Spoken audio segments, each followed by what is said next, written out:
the first talk. So I would like to invite Professor Mark Griffiths to the microphone. And Mark is director of the International Gaming Research Unit at the Nottingham Trent University. And I don't think that I have to give a very long introduction for Mark, because he is really one of the most well-known researcher in the field of addiction, generally, especially the field of behavioral addictions, including internet addiction, sex addiction or hypersexual disorder, exercise addiction, work addiction, and many other issues, including gambling as well. And yeah, and today's talk is also related to gambling, obviously. So Mark, the floor is yours, and thanks again for being here with us today. Thank you.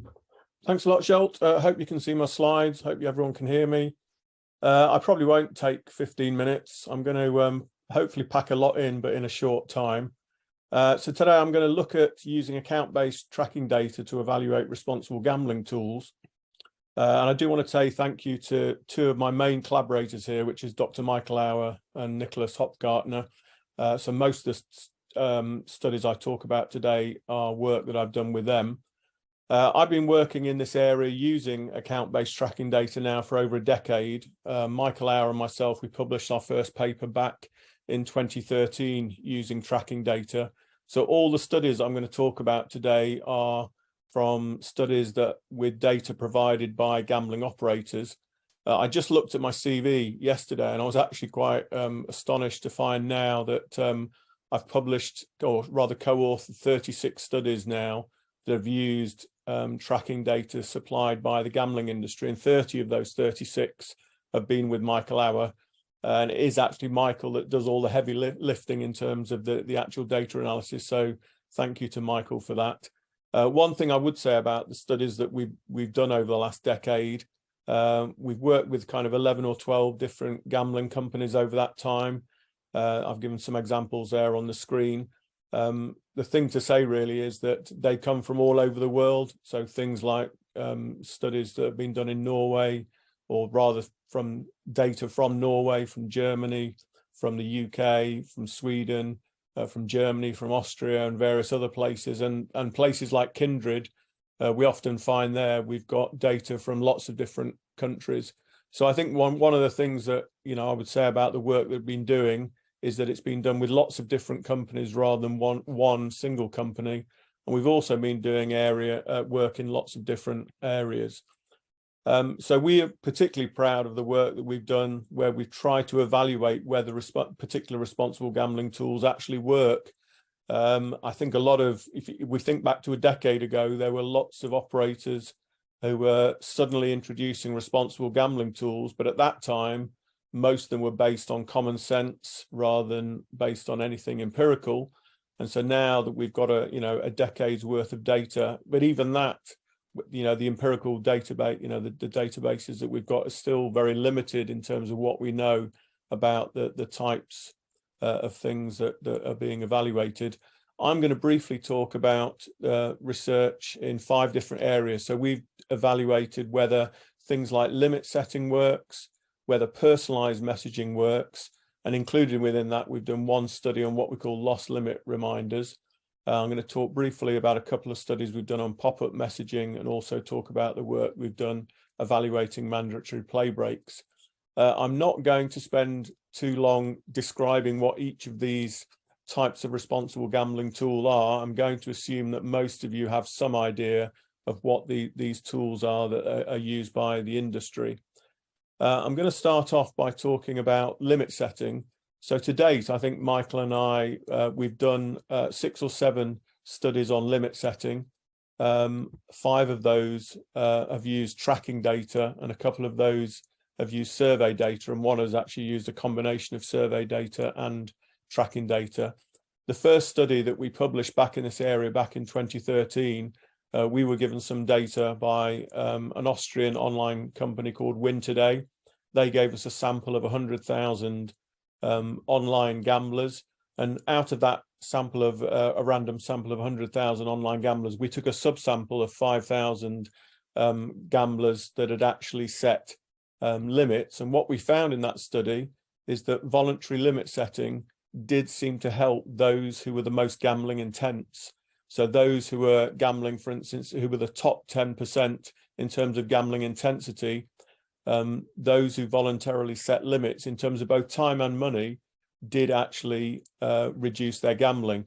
We also found there was a difference between the types of gamblers. So for instance, if you're a poker player, actually the setting of time limits was actually more effective in terms of reducing the overall spend. Whereas if you were a casino gambler or a lottery gambler, the setting of financial limit setting, that was actually more effective for those who were more gambling intense. So that was the study that actually kick-started everything for us. As I say, since then, we've done a number of limit setting studies. So a couple of more examples here. So we did a study that we published back in, I think it was 2019, where we looked at nearly 50,000 online gamblers provided by Kindred Gaming. And what we did there, we looked at over a 1-year period, looking at voluntary limit setting. And what we found was that those gamblers who had voluntarily set limits did actually significantly reduce the amount of time and money they spent on gambling over that period as a result of limit setting. Another study that we did, with probably the biggest study we've ever done using tracking data. This was with over 175,000 online gamblers, again supplied by Kindred Gaming. This was actually quite an interesting study. We looked at lots of different things here, and we didn't actually find, in terms of the kind of groups we were comparing, not a lot of differences. But one of the things that did come out is that we looked at online gambling over about 15 or 16-month period. And what we compared, or rather what we looked at, is people who were still playing with Kindred Gaming a year later. And what we actually found was that amongst those who voluntarily set limits with Kindred, is that those players were actually more loyal in terms of still being with Kindred a year later, compared to those who didn't set voluntary limits. So again, from a gambling industry perspective, it does seem to suggest that if you can get your players to actually voluntarily set their limits, that might have implications for loyalty for staying with that particular gambling site. This top bullet point here, this actually wasn't from tracking data. We did a study with Norsk Tipping players, and this was actually quite interesting because, as far as I'm aware, Norsk Tipping, who run the monopoly in Norway, they were the first gambling company in the world to actually introduce a global loss limit. So they introduced a global loss limit at that time of around about 20,000 Norwegian kroner, which roughly translates to about 2,000 euros, $2,000 approximately. What we actually found in that survey study with over 2,300 online Norwegian Norsk Tipping players is that they were generally favourable towards that global loss limit. However, the heavier the players were, and in fact amongst the problem gamblers, that's where we saw that those players are actually less likely to find that global limit and see it as something favourable. Another interesting study we did, again with Norsk Tipping data, and this was with over 70,000 online gamblers, we actually looked at whether algorithms could be used to see whether you could predict which type of players actually voluntarily set their own limits. What we found amongst various variables is that among the most important variables were, for instance, those people who receive what we called a loss limit reminder. So Norsk Tipping actually, when a player has actually reached 80% of their financial loss, the loss limit that they've actually set, they get a little reminder saying you've now spent 80% of the money you said you were going to spend here. So that was one of the variables that was important in terms of predicting limit setting. Also, the amount of money bet. Usually the more money that you bet, the more likely you are to set a limit. And also, if you're somebody that previously increased your limits in the past, that was also one of the most important variables in predicting loss limit reminders. Another study we did very recently, this is fairly hot off the press. It was only published in the last couple of months. We actually did a survey amongst, or rather we didn't do the survey, it was a German online company did a survey amongst their players, 1,000 players, but they also gave us access to those 1,000 players' data. One of the things that came out of this study, and I suppose it has implications for when you do survey research. So one of the things that was asked in the survey was, you know, how many times, or rather, had you actually reached the global loss limit that was set by the German operators? And in Germany, there is there's actually €1,000 global loss limit there. So once you've spent €1,000, you can't gamble anymore with those particular German operators. Actually, in the survey, 60% said they'd actually hit that €1,000 limit during a month. However, the tracking data quite specifically found that only 7.6% had done that. And we've actually found in a number of our research studies where we've actually compared survey data with tracking data, is that the players, particularly if you're very regular players, are very inaccurate in terms of working out, for instance, how much you've spent. So one of the studies we did, this was actually back in 2017, Michael Hour and I did published a study, and we found that people like casino players that spent a lot of money on online casino gambling, they were totally unreliable in telling you how much money they'd lost. Whereas if you, for instance, were a lottery player and just played a weekly ticket and that was the only gambling you were doing, you were fairly accurate. And that probably isn't surprising, but it does have implications. So all of us that have done surveys, and when we ask people how much have you spent over the last few months, that, you know, the message that comes through from the tracking data is that, you know, the more regular you are, the more unreliable you are, and actually be able to tell accurately how much you've spent gambling. Michael and I, and along with Nicholas Hopgartner, we've done a number of studies now where we looked at personalized information. So for instance, in terms of this idea of loss limit reminders, in a Norwegian study where we looked at Norsk Tipping, who have this facility to tell gamblers when they've spent 80% of the money that they've actually limited. What we found there is that those that did receive those 80% loss limit reminders spent significantly less than those who didn't get reminder. And again, this was done on a fairly large sample of over 54,000 online gamblers.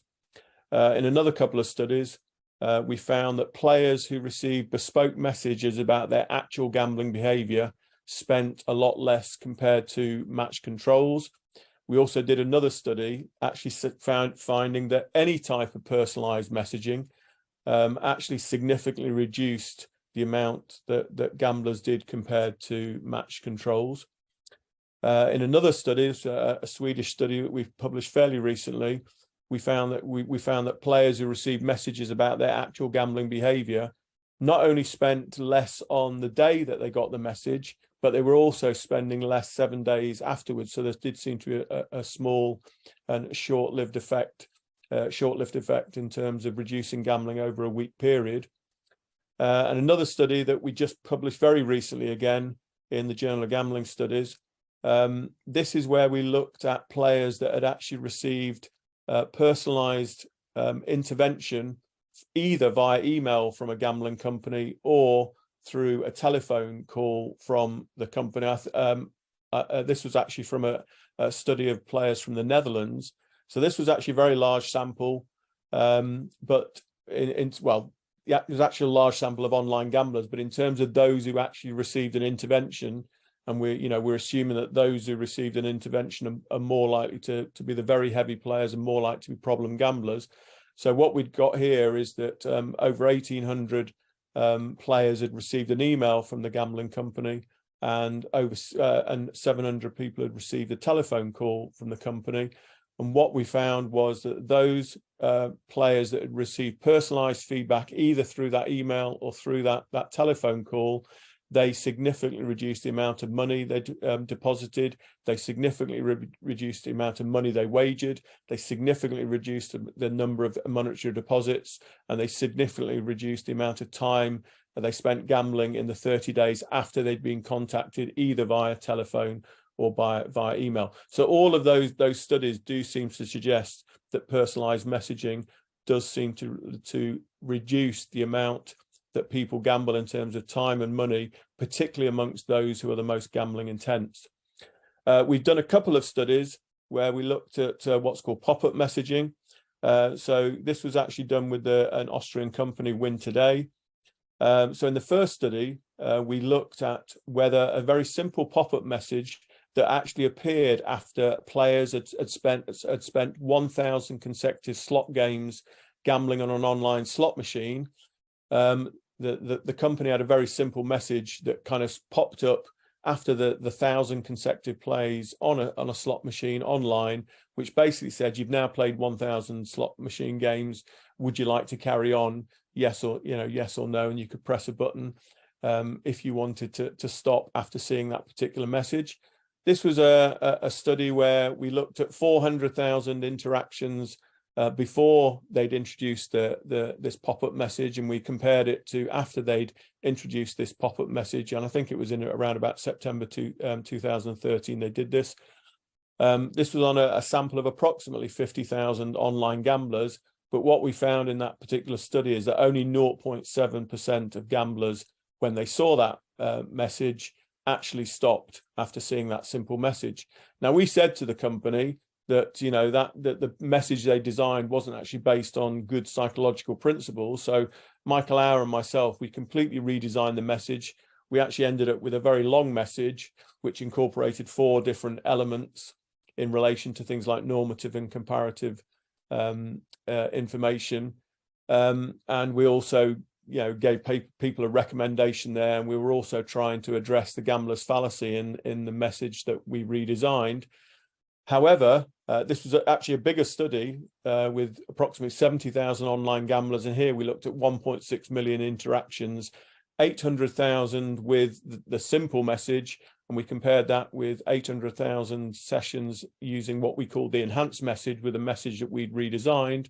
What we managed to do was double the amount of gamblers who stopped, but it was still only 1.4% of gamblers who were actually stopping after they'd seen this pop-up message after 1,000 consecutive slot machine plays. So we've concluded from those 2 studies is that pop-up messages that try to get people to stop after they've been playing for a long time, and in fact 1,000 consecutive slot games is approximately an hour on this particular Austrian gambling website.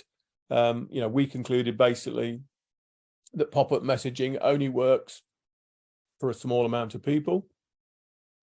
We've also more recently been doing some work looking at evaluating mandatory breaks.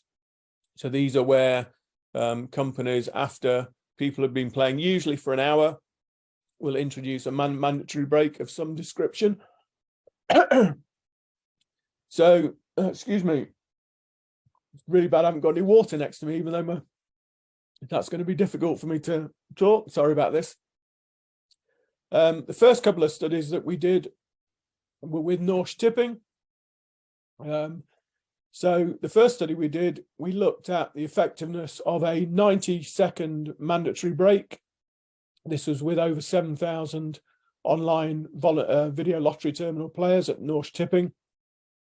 What we found there is that the 90-second break after players had been playing for roughly about an hour didn't actually gamble any less in the next session after that 90-second mandatory break. We then did another study where we actually compared 3 different types of mandatory break: a 15-minute mandatory break, a 90-second mandatory break, and a 5-minute mandatory break.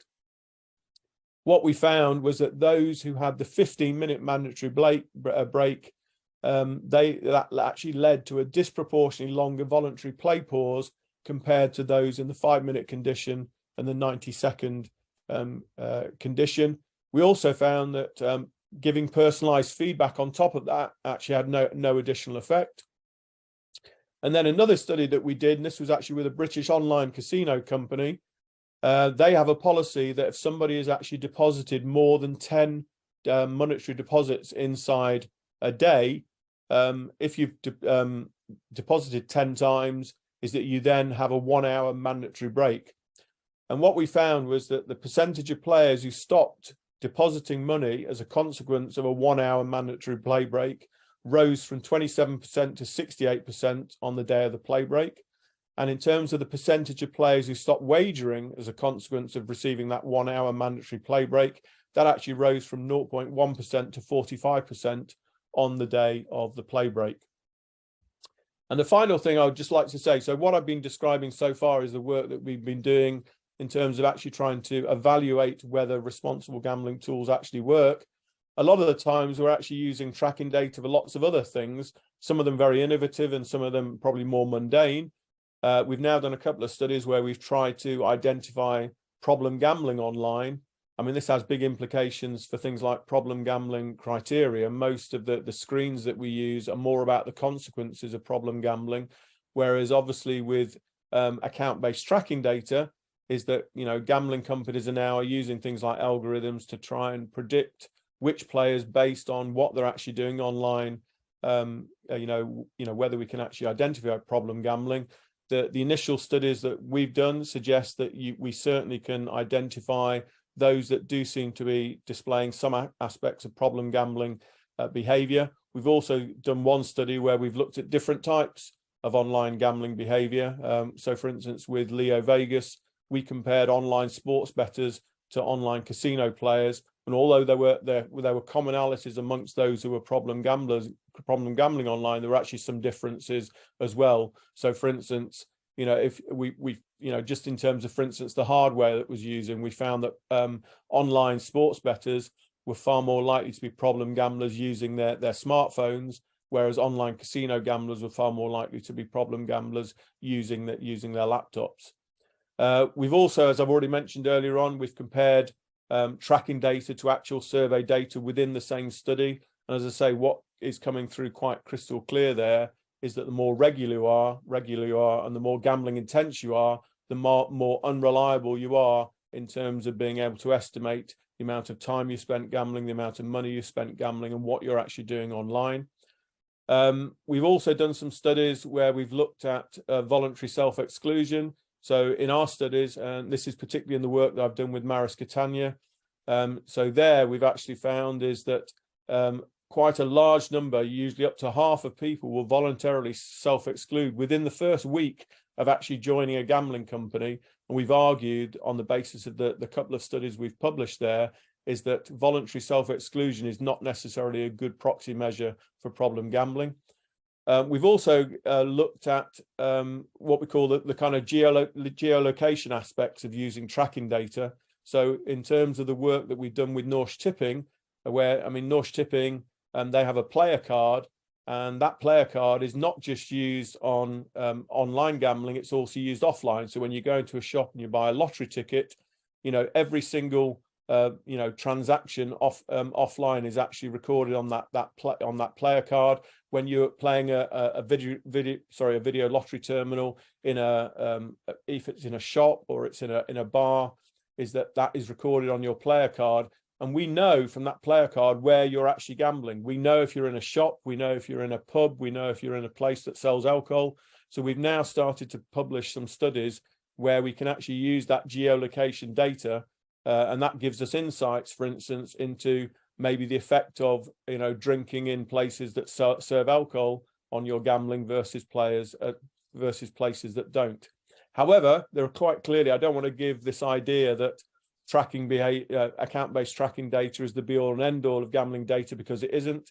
There's lots and lots of, well, I won't say there's lots and lots, but there's certainly a number of disadvantages of using account-based tracking data. One of the biggest disadvantages, of course, is that although we have these very large sample sizes, is that they're only representative of gamblers on that particular site. And we know from survey data is that gamblers are not necessarily loyal to one particular online gambling site.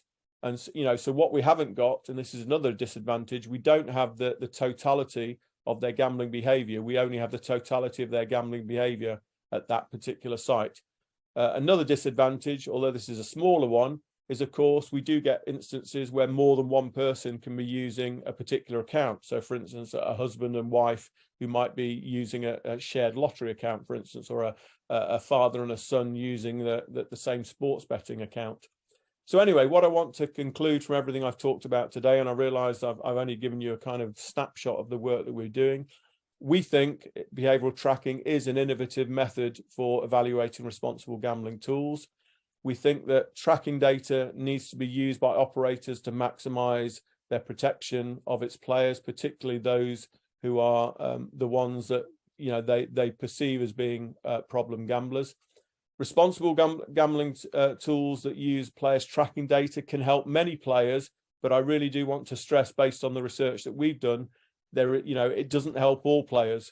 Okay, so even though things like limit setting seems to be effective, it isn't effective for everybody. So in summary of the work that we've done so far, it does seem to be that personalized feedback, limit setting, and mandatory play breaks do have potential in helping players gamble online more responsibly, but things like personalized pop-ups based on the work we've done seem to be far less effective. So I'll leave it there. So thank you very much, and I'm happy to take a few questions now before we go on to the next speaker.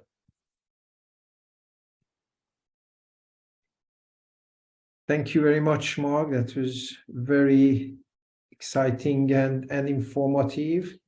Well, maybe we have time for one question, and I see one in the chat, that how difficult would it be to complete a longitudinal study on gamblers themselves to understand how they may gamble across sites when one intervention is applied on one site, for example, what behavior does that lead in terms of their sites? So that's related to the disadvantage you have mentioned, I suppose. Yeah, so I mean that's one of the real problems we've got. So so for instance, on a mandatory break, let's say we've got an hour's mandatory break. What we don't know is whether they go off and gamble at another site during that mandatory break, and that is one of the real problems that we've got. So I say, even though we've got these large sample sizes, that is one of the problems. In terms of one of the big advantages, of course, of tracking data is that we do have these instant longitudinal data sets. We can look over 2 years what a gambler has done from when they first came on the site to what they're doing 2 years later. And the interventions that the gambling companies introduce are only going to, at the moment, help those gamblers that gamble on their own sites. But of course, in the UK now, we're moving to what we call this single customer view. Whereas, for instance, if you decide you want a temporary self-exclusion from one site, is that we're going to get a situation soon where by doing it on one site, that will actually then go across all British sites. We'll have this shared technology. It's not quite happened yet, but I do think that's going to happen in the next year or two. And the Gambling Commission have basically got all the gambling companies together in the UK to come up with a particular solution for that. But I do think I'm not somebody that's ever going to stop doing self-report research, because it's quite clear, the work that we do using online tracking data, all we can ever do is infer. We have to imply, infer. We still need to ask gamblers at the end of the day what they think about these tools, whether they think these tools are really working. And it's about triangulating that data. And I do think that mixture of using surveys and tracking data from the same people at the same time is probably going to give us the greatest insights here. Thank you.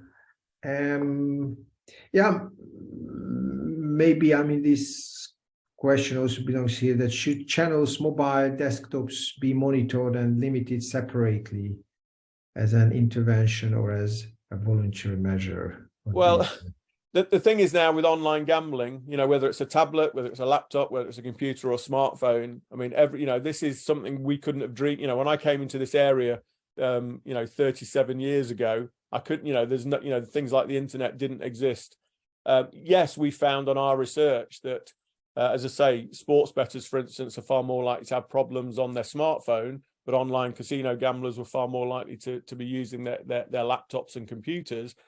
For me, it isn't really about the hardware. It is about, the interaction between the gambler and the particular activity that they're doing. I think these insights are useful, knowing that, that there might be particular types of gamblers that prefer particular types of technology.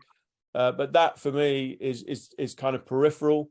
For me, it's always about, we know that, for instance, there are some forms of gambling which we know are far more problematic because of things like the structural characteristics. You don't tend to find problem gamblers amongst people who just play the national lotteries once a week, where things like slot machines, often called the crack cocaine of gambling, the fact that you can gamble offline usually 10 or 12 times a minute on a slot machine, and online I've seen slot machines where there are 30 or 40 spins a minute on a slot machine. The event frequencies there are very high, and that's what that's why things like limit setting come into play on if you like, these more dangerous and problematic forms of gambling, because it doesn't matter then if you set your limits.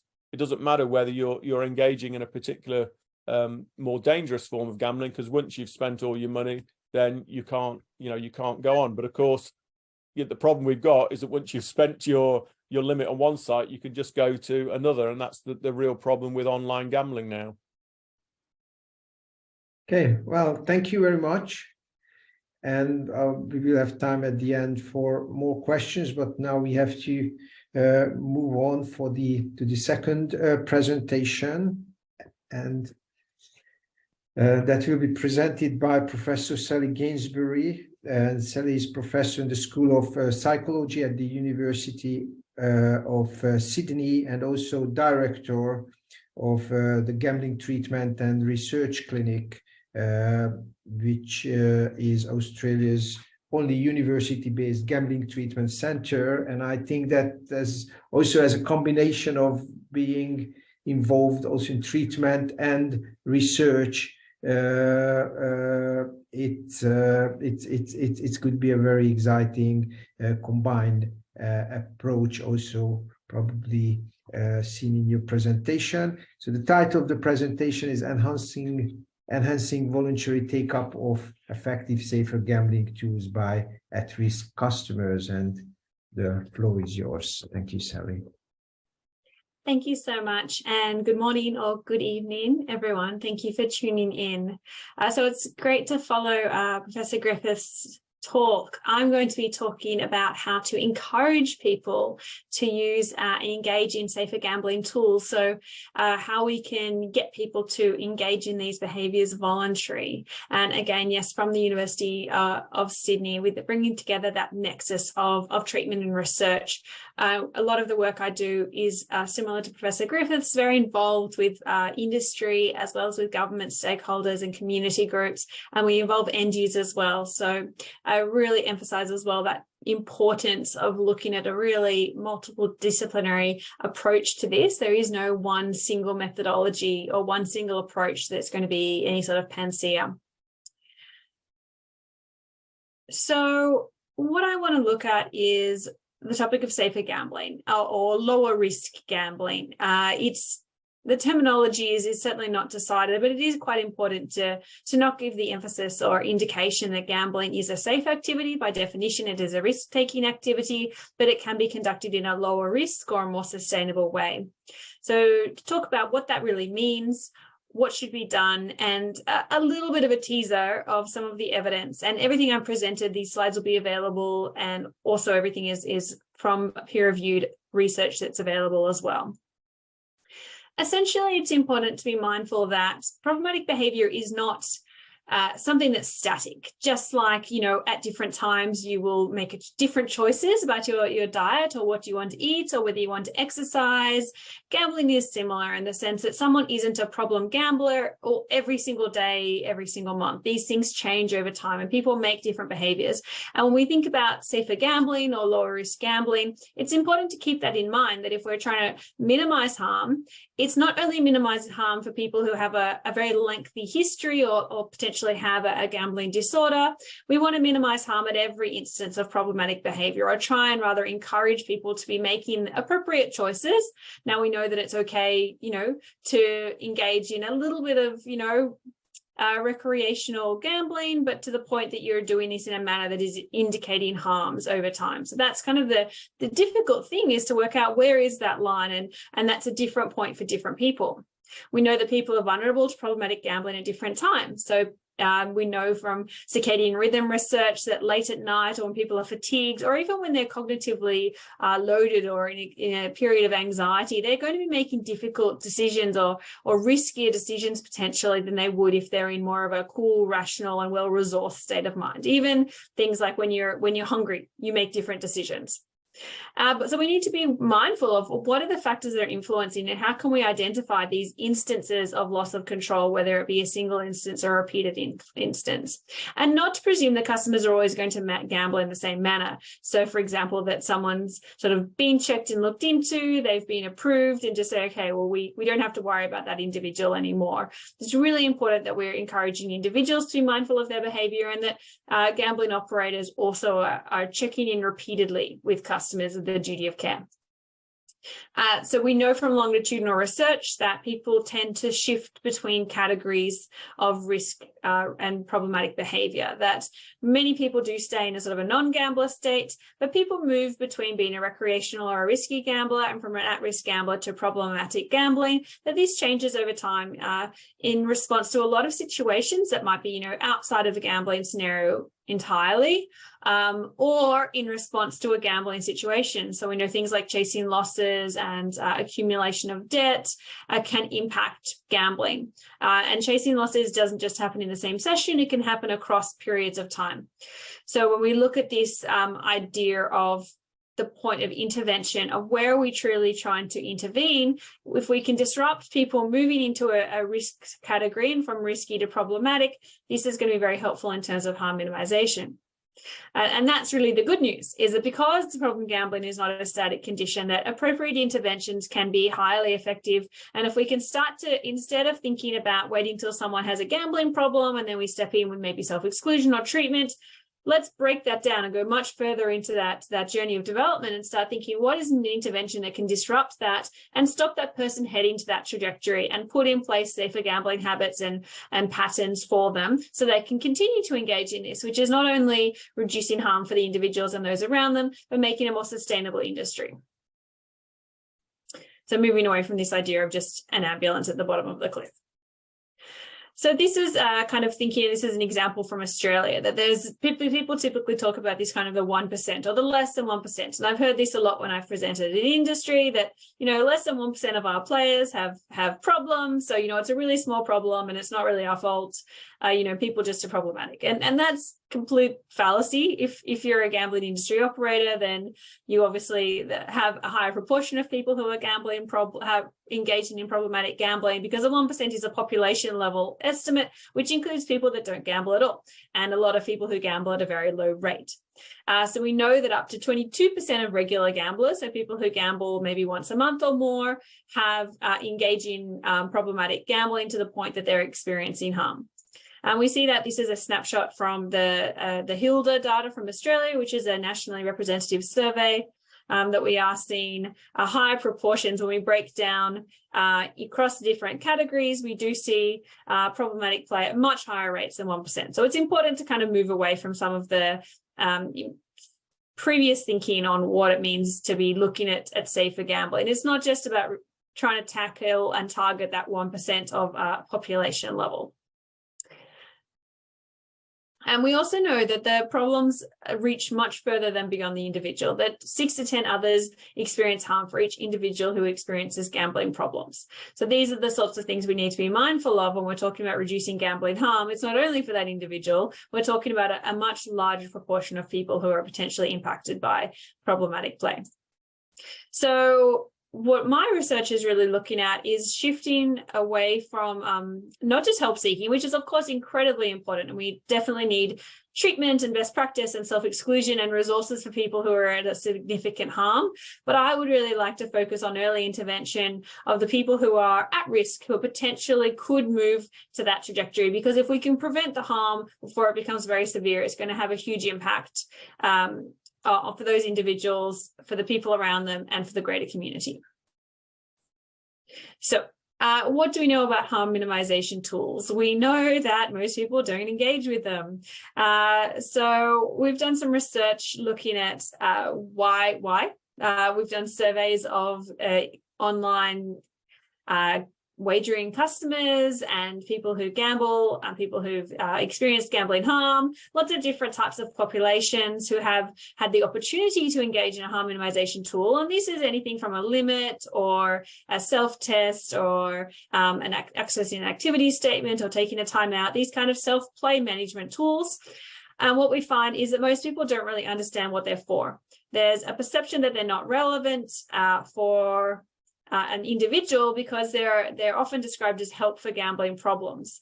So, and this is covered in some research that's available from myself and my team, but people typically see something like a deposit limit or activity statement as only for someone that has a gambling problem, and that's not me, so I don't need to use it, where that really is a misunderstanding, because these tools aren't for someone that has a well-developed problem. That's where self-exclusion and treatment is important.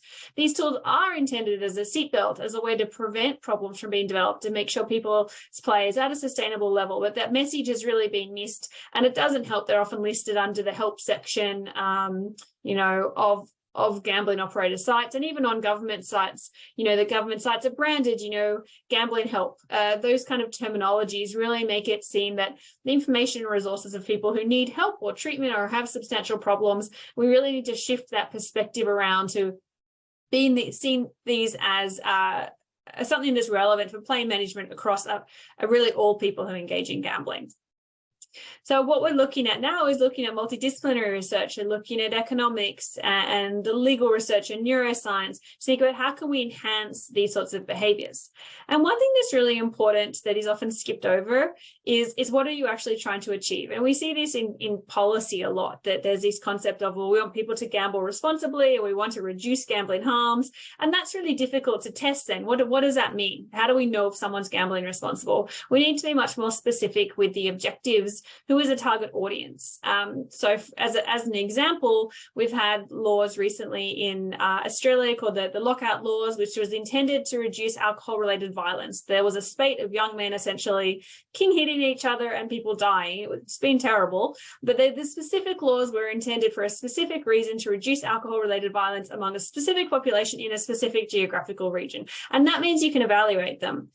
When we have these broad policies that are just reduce gambling harm, we want to enhance safer gambling, that's very difficult to measure if that's successful or not. So I would encourage anyone that's in an opportunity to be creating responsible gambling, anything about harm minimization, to be a bit more specific about what you're trying to achieve. And then we can look at specifically what behaviors you're trying to encourage and discourage. One thing to be mindful of and I won't go into this because Professor Griffiths gave us a really good overview, is looking at the idea of technology and how automated risk detection can enhance the identification of gambling, of moving on from what's exhibited or specifically brought to our attention, which is relying on the customer potentially to make a disclosure, or a staff member to monitor and pick up things, and looking at technology that can combine inferred behavior from insights into behavioral technology to try and identify some of this. This is going to help us with our targeting and our target audience. But just giving you a brief overview of some of the strategies using behavioral science. So one thing can be, for example, changing how you display or how you have customers interact with harm minimization tools. So this is a graph. We were doing some research with 5 online wagering operators in Australia, and we were looking at how many people set limits. And halfway through our research, the government introduced a policy that changed the limit from being hidden onto a drill down menu to every time someone opened an account, they had to specifically say, I want to set a limit or I don't want to set a limit. And all the existing customers were essentially contacted and they had to interact with a limit setting screen. They could tick the box to say, no, I don't want a limit, but they had to opt out of the limit. I mean, you can see here this big increase that occurred at that point in time when this policy came in place, that just where you position and where you physically put the option to be involved in a voluntary way, it was still voluntary, but it had a huge impact on engagement. And again, this suggests that people do want to use these tools, they just want it to be really easy for them. People will do it if they see it as relevant and easy for them. And if it's displayed to everyone, that sends a very strong signal. This is for everyone. And if it's very easy, people are much likely to click a button. So we want to make it easy. We want to make it relevant. It was interesting because we were at that time testing messages to try and do the same thing. And our messages paled in comparison to just this design change. We did find, similar to Mark's research, that deposit limits are effective in reducing gambling. So when we did encourage people to set limits, we found that when people did set limits, they had decreased risky behaviors. So things like decreased average daily wages, the net loss, the betting intensity, that this was very effective, that even amongst when a few people do it, when they do the behavior, it's very helpful for them. So this is very positive because it gives the support for further efforts to try and encourage people to engage in this activity. But as I said, that it has to be perceived relevant to people. So we want people to receive interventions at the right time. So for example, it might be helpful for everyone to set a limit on the first time they open an account. But maybe when you're opening an account, you don't really know what you want to do. You might be just kind of wanting to play around with it. You're not really sure how you connect it to your bank account, or maybe you just really want to get a bet on straight away. So maybe at the opening account isn't the best time. Maybe it's after a week when you've placed a few bets that you feel a little bit more sure about it, that you're more likely to place a reasonable limit. Or maybe if you're sent a message when you're in response to a behavioral trigger. So if you're gambling at, 3 o'clock in the morning, you're having a series of bets, that's when you get an automatic message, why don't you set a limit? Like, we just need to think about when is the right time and not presume that there's some sort of universal response, that people are going to respond to things differently. And people need to be in the right frame of mind. So when is that? And that's going to vary.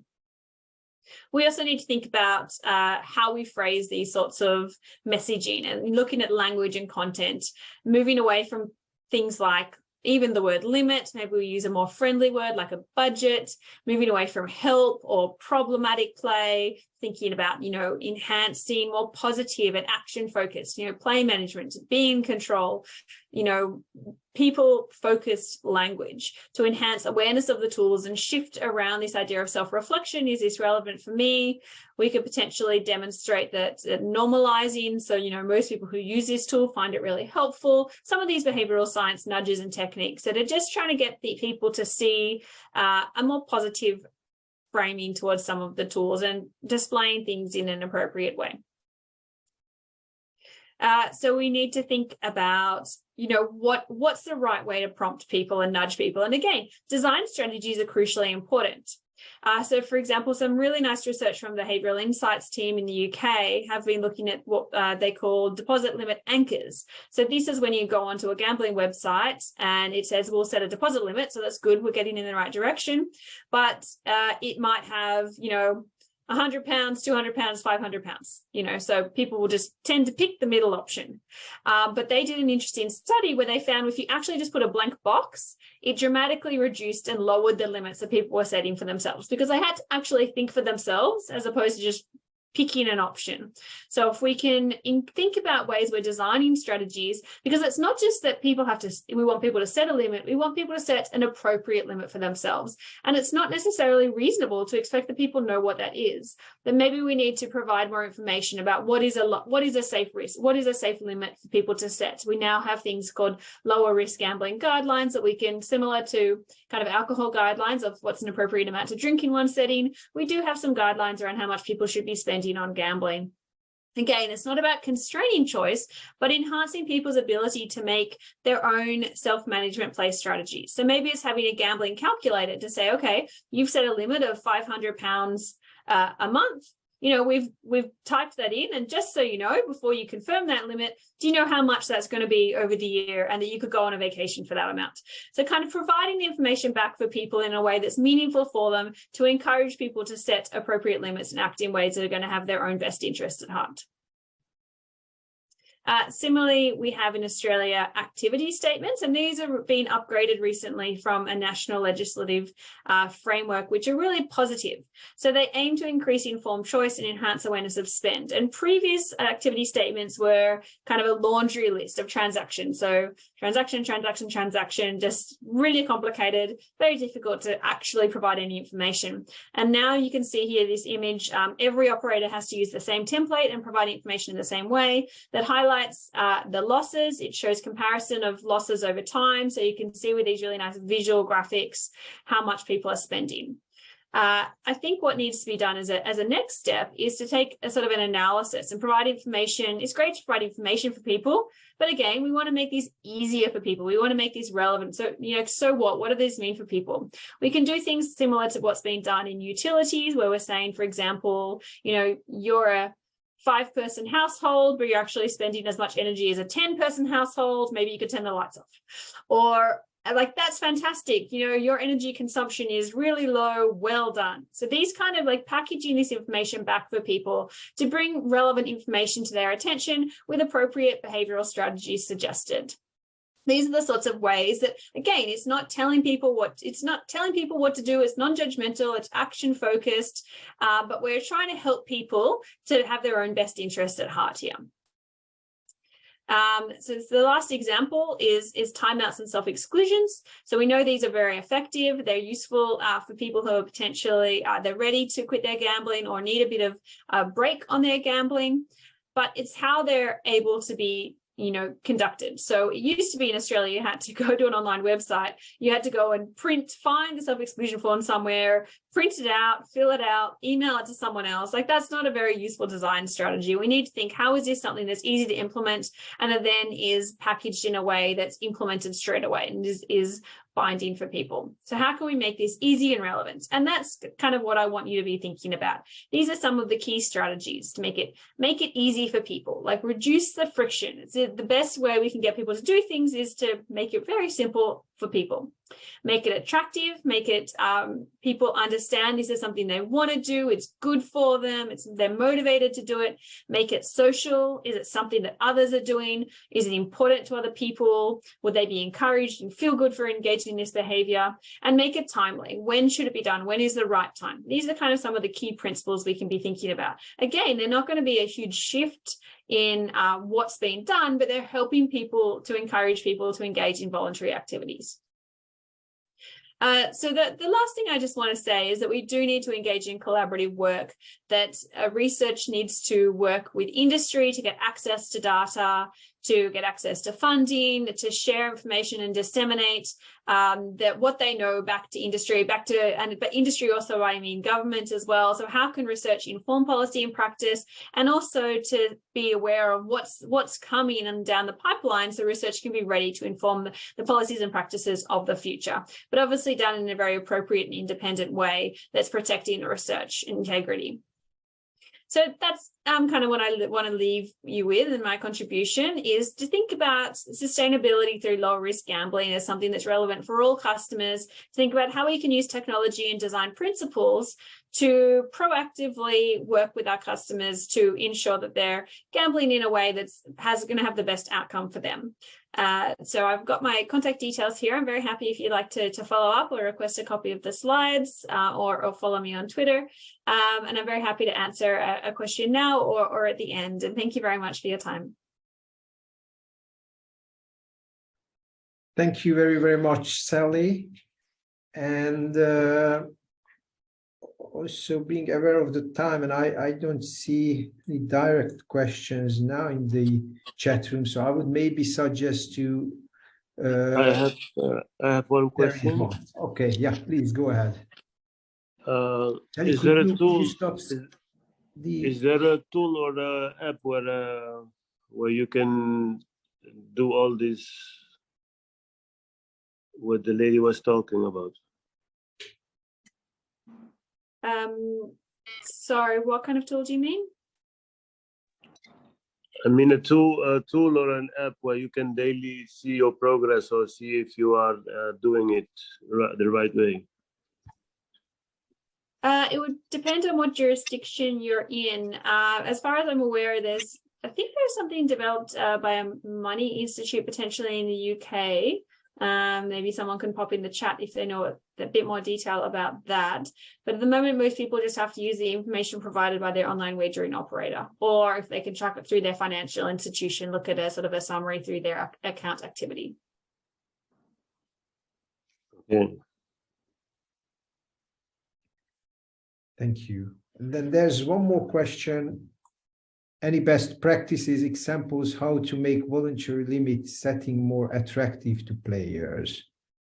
Yeah, There hasn't been, I think the defaults of that have been very effective. So we saw that when people are forced to have a limit imposed on them and they have to change it, that enhances limit setting, or if it's much more visible and available to them, that's what enhances limit setting. Is really, there's done work on sort of messaging and changing the perception of it, encouraging social norms, but to date the most effective research suggests that it's about reducing the friction and physically making the buttons and the ability to set a limit much more prominent and visible and easy to access, so people don't have to go looking for it, but it's just there. They almost have to move it out of their way. They have to progress past it. That's what's going to encourage engagement in limit setting. And then the next step of what we need to do a bit more research on is how do we encourage people to set appropriate limits, because a lot of people, after they've set a limit, then either increase it or remove it because they're annoyed by it. So we still need more work to figure out how to get people to set limits that are appropriate for them and then to stick to them. Thank you, Sally. Thank you. And then we go to the third presentation, and the third speaker will be Simone Rode from the Auckland University of Technology. And Simone is a researcher in the prevention and early intervention regarding behavior addictions, and also founder of the Change Strategies Initiative, which investigates implementations, planning, and goal setting in reductions in gambling, alcohol, internet pornography, and other addictive behaviors. So thanks, Simone, for accepting our invitation, and the floor is yours. Thank you. Thank you so much, and thank you for the invitation. Sorry, also thank you very much for being with us. It's so late in the evening, so I really appreciate that. Thank you, and kia ora to other fellow New Zealanders I see on here this evening as well.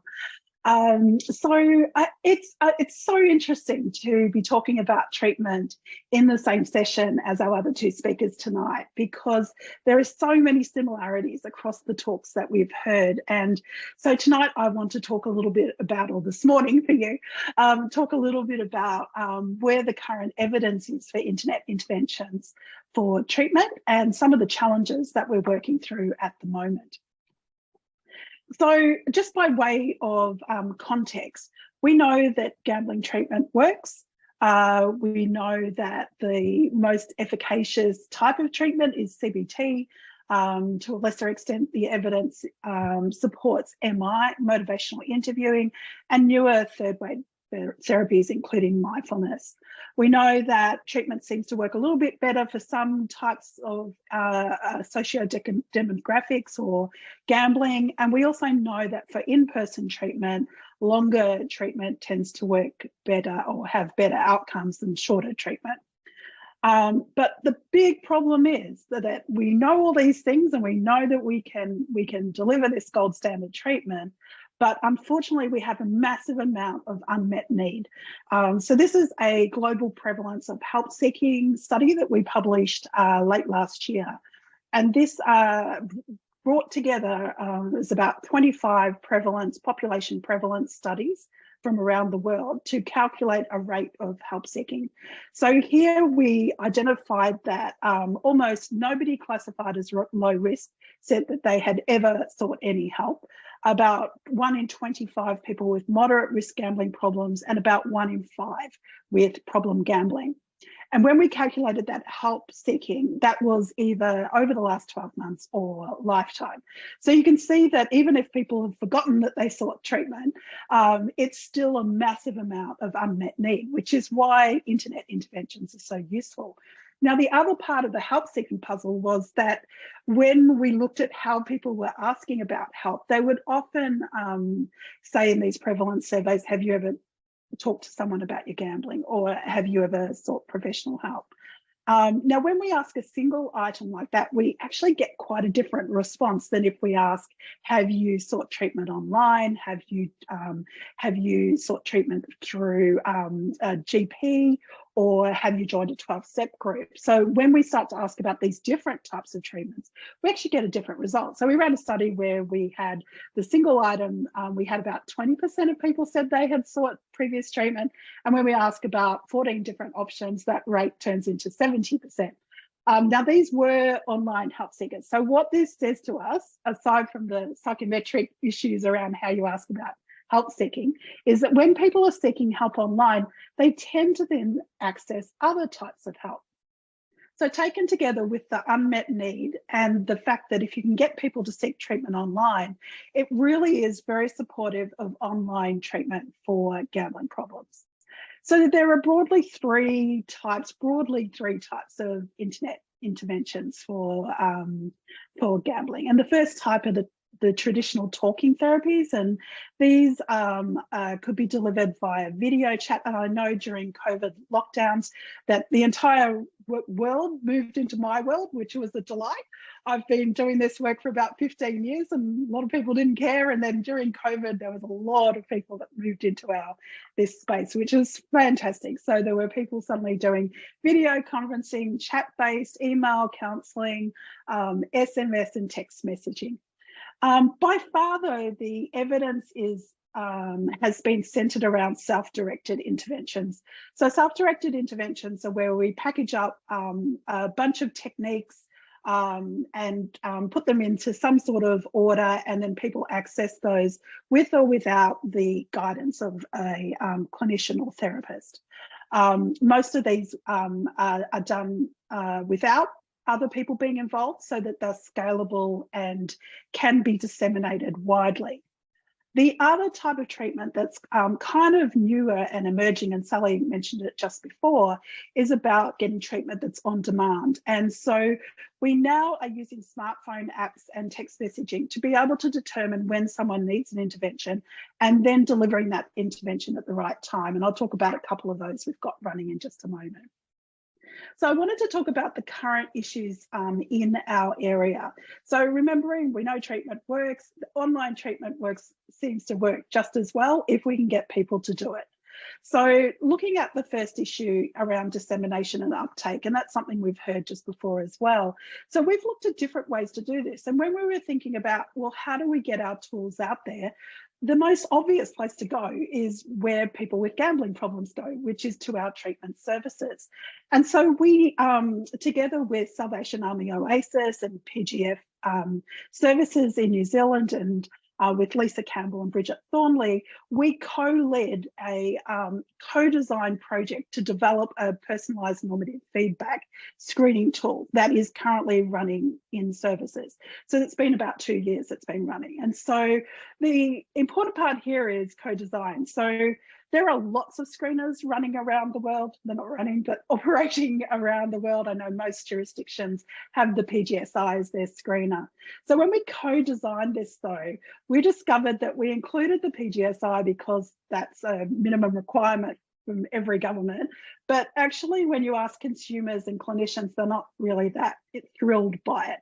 So we added other things that that were important to people, like identifying personal strengths that could be leveraged to change gambling behaviours, to look at motivations for gambling. People thought that was quite a good thing to get feedback on. We also looked at, we also provided population norms comparisons for consumption and severity. Now, part of the really interesting part, and so this is just our feedback, just a snapshot of the feedback report that was instant, is that we actually set up some new steps within the pathways into services. So we've got these fantastic services here in New Zealand, and we wanted to be able to connect more people in with our experts. And so we added these extra steps of talk over my results by phone, talk them over by email, or discuss them in person, or save them. And so this amazing thing has helped move or helped support people to be accessing services in a different way than they were before. Now, interestingly, of the people that completed this screen, and we have many thousands that have completed it now, 1 in 3 are people with problem gambling, but we're also seeing people with low and moderate risk gambling problems. When we asked them about whether they were interested in talking to someone about it, they said no. But 1 in 3 people with gambling problems were interested in talking to someone, and we have helped them access these services.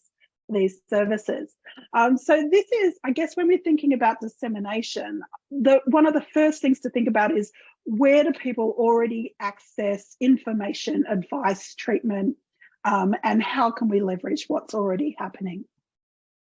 The second thing I wanted to talk about with this complicated table, which I will explain, is around the problem of retention and engagement. So this is a copy of some studies that have been done in the last 2 years. So we've done 2 rapid reviews for New South Wales government, and these were the internet interventions that have been done in the last couple of years. Now, one of the consistent findings we have is that the rate of attrition from our interventions sits at around 55% or thereabouts, which is not so different than in person. A recent review said it was around 40%, so 60% stay in, but it's still a high number that we need to address. So what we know from looking at these studies is we can reduce attrition, so we can keep people in our studies so that we can find out if they work, by making it harder for people to get into them. And so this is a real conundrum. If you make it harder for people to get into them, they're more likely to stay in your study. So for example, if you make people have a telephone assessment before the study, they're more likely to stay in. If you add a requirement that they go to a website to enroll, they're more likely to do the intervention. So the second part of this was that about 1 in 3 of our interventions at the moment, people never start the intervention. So they might do follow-up, but they don't actually open the app. They don't download the app. They don't go to the website. And so some work here, such as John Cunningham and colleagues' work, have randomized people after they've gone to the website. So at least the people are actually in the website. So what are we doing about this problem? We're looking at this in a few different ways. And I wanted to briefly just touch on the different ways that we have been looking at it. So one is, again, to think about, what do people actually want? And usually we will go to consumers. A different way of doing this is to go to clinicians, because they are people that are speaking to consumers all the time. So in this study, we, again, with Problem Gambling Foundation and the Salvation Army Oasis, we did a survey of the workforce in terms of their attitudes towards a blended model. And a blended model means that you add in-person support with CBT treatment at the same time. So you have internet and person at the same time. So they're not supporting it, they're delivering it equally. So we surveyed 43 clinicians. 75% said that the blended model was feasible, 25% weren't sure. We asked them then, okay, how can we design a package for you that will work with your clients? So typically what happens is, when we go to services, when we go to services, we say, hey, we've developed this great app. We've done an RCT on it. Here, you can use this now. And it is not in any way designed for their needs. So when we ask services, okay, how do you want it to look? They said, look, we want to decide what the clients do in terms of the content together. We want the homework or the work between sessions to be about 30 minutes. We want it to be bespoke. So for some clients, we need them to do it in the office on a tablet because they don't have internet or a device, and others we want them between sessions. So we organised this content, and there was about 50 different activities into 3 streams. And clinicians also told us, okay, we're happy to have assessments for these 3 streams and recommendations, but we want to pick and choose as well. And so if we want people to use our technology, we have to build it in a way they want it built, not in the way we think it should be built. And so this was a really valuable lesson in going backwards and forwards and co-designing this actual tool. So the other things that we're doing to respond to the engagement problem is we are also meeting people where they're at. So we did some research a few years ago with Affected Others, and when we asked family members what they wanted in their internet treatments, 40% said, I want treatment for myself. 40% said, I want treatment to help the person with the gambling problem. 20% said, I want both. Now, what we tend to do is we develop interventions that do one thing or everything, and then we say, you do this and try and work out what's best for you. So we really want to tailor the intervention so that people only get the stuff they need to get. At the moment, and certainly when we started doing this, we would just package up all this stuff and hope something would stick. That's no longer useful. We need to tailor it so people don't drop out because they actually got the treatment they need. The second thing is we need to address the barriers to treatment. So consistently across internet interventions, people say time is a factor and why they stop using it. So we need to develop bite-sized activities that people can use with greater flexibility. And we need to, as Sally was saying before, deliver treatment when it's needed. So I've been involved in 2 smartphone applications that were funded by New South Wales ORG. And these have just completed data collection. So you're sort of seeing an overview. Both of these protocol papers have been published. So there are 2 apps that we developed and are led by Nikki Dowling at Deakin in Australia. And these apps broadly have quite different aims, although the apps are quite similar. So what the app does, it does lots of mini surveys a few times a day to detect if someone is at risk of gambling or not meeting their goals. And if they are at risk, they get an intervention in real time. So Gambling Habit Hacker, which is based on my research, looks at how we can support people in reaching their goals. So we got them to set their gambling goals for a month. And then we said, okay, we're going to monitor you now. And if you're starting to wane, we're going to give you an intervention to support that. And that's based on the HAPA model. With Gambling Less in the Moment, that one was based on relapse prevention theory and reducing gambling episodes. So it tracked things like cravings, triggers, and expectancies. And where these met a particular threshold, it delivers an intervention in the moment. So these are very sophisticated ways of being able to deliver treatment only when the person needs it. And we can see all sorts of future ways of being able to embed these with treatment services, for example, or other supports where we can support people when they need it.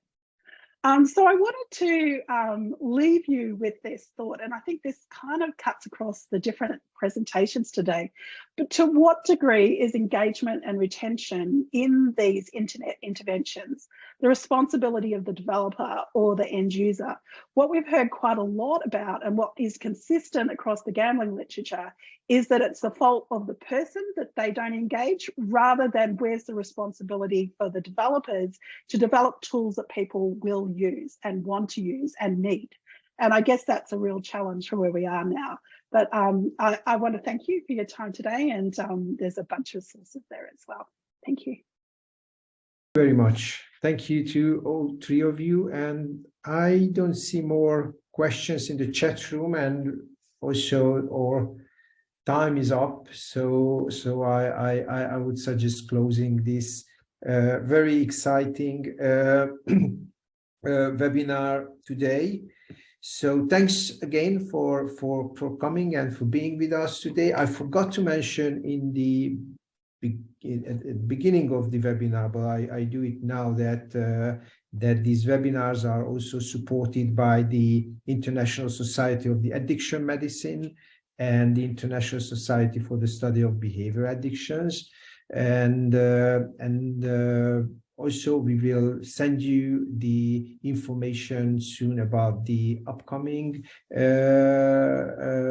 webinars. And again, thanks very much for being with us. Also for those who got up early this morning, and also those who stayed up long in the evening. And as mentioned, the recording will be also available on the website of the Center of Excellence in Responsible Gaming. So thanks again for being with us, especially to the 3 speakers. And yeah, have a nice day, have a nice evening, all of you. Thank you. Bye-bye. Thanks a lot. Thank you, Mark. Thank you, Simon. Thanks, Sally. Thanks, everyone.